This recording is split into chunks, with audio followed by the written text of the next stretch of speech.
Hello and welcome to Roots of Resilience, the series where we check in with Seattle's Chinatown International District to see how they've been making a recovery from the COVID-19 pandemic. I'm Caleb Stipkovitz, a student journalist at Seattle University. In this program, we'll get into the community and city responses to closing businesses and public safety concerns. We'll also explore some of the neighborhood's highlights and brightest spots coming out of the pandemic. But first is today's topic, history. And boy, is there a lot of it. The neighborhood is over 150 years old. This is Seattle's Chinatown International District, one of the city's most iconic areas. The neighborhood boasts several landmarks including Heinhe Park, several historic hotels, and Bruce Lee's favorite restaurant. But the CID is more than just a tourist destination, it also holds some of the most storied history in Seattle. The first Chinese immigrants moved to the Pacific Northwest in the mid-1800s. Around that time, Seattle's first Chinatown was established near modern-day Pioneer Square. Seattle's first Chinatown moved locations twice, finally placing the community in the land that we now know as the CID in the early 1900s. Around that time, Japanese and Filipino immigrants started settling in the nearby areas, starting the Japantown and Manilatown neighborhoods. In 1951, Seattle Mayor William Devin dubbed the area the International Center, due to the diversity of the neighborhood's residents and workers. This name was somewhat controversial, with many arguing that it erases the unique culture of each neighborhood.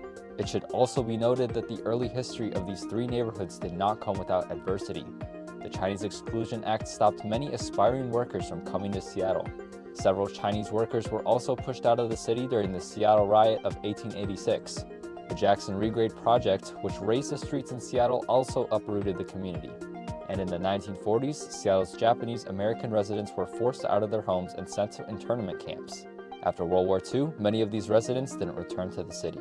This is Caleb Stipkovitz, Lead TV. The construction of the Kingdome, now known as Lumen Field, and the I-5 highway in the middle of the 1900s displaced many residents within the CID community. This proved to be detrimental as many businesses and homes were closed. The building of the Kingdome and I-5 was followed by a major global event, the conclusion of the Vietnam War. Behind me is Little Saigon, the neighborhood where many refugees settled following the Vietnam War. It was primarily built in the 1980s and serves as a hub for small businesses. In 1999, City Council passed an ordinance that united Chinatown, Japantown, and Little Saigon as one large neighborhood. It was then that the name, Seattle Chinatown International District, was born. Since 2000, the area has seen the building of a traditional Chinese gate, several parks, and the installation of bilingual street signs. In our next episodes, we'll also learn about some recent issues that have been impacting the CID, such as gentrification, crime, and COVID. This is Caleb Stipkovitz. We all know that news can be dark and scary at times. Sometimes it feels like there's no good news out there. But in reality, there are plenty of positive stories that are waiting to be covered. That's why we are going to finish today's show with the new segment, Spotlight CID. In this segment, we will be highlighting some of the neighborhood's key places. We're starting with a spot that's been around since the 1970s, the Danny Wu Garden.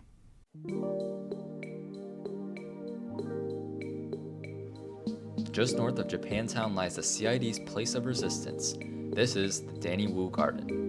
The Danny Wu Garden is downtown Seattle's largest piece of green space at 1.5 acres. The garden has over 100 plots and several fruit trees that elderly and low-income residents of the CID tend to. The Danny Wu Garden was created in response to hard times for the CID. The early 1970s, the community was rocked by the building of the I-5 highway and the Kingdome. These projects displaced many residents and shrunk the total size of the neighborhood. As a result, community members came together in 1975 to start a project to uplift the neighborhood. Danny Wu, a restaurant owner, donated the first piece of land that would eventually become the garden. In the mid-1980s, the city of Seattle donated an additional piece of land to the garden, making it the largest piece of green space in downtown Seattle.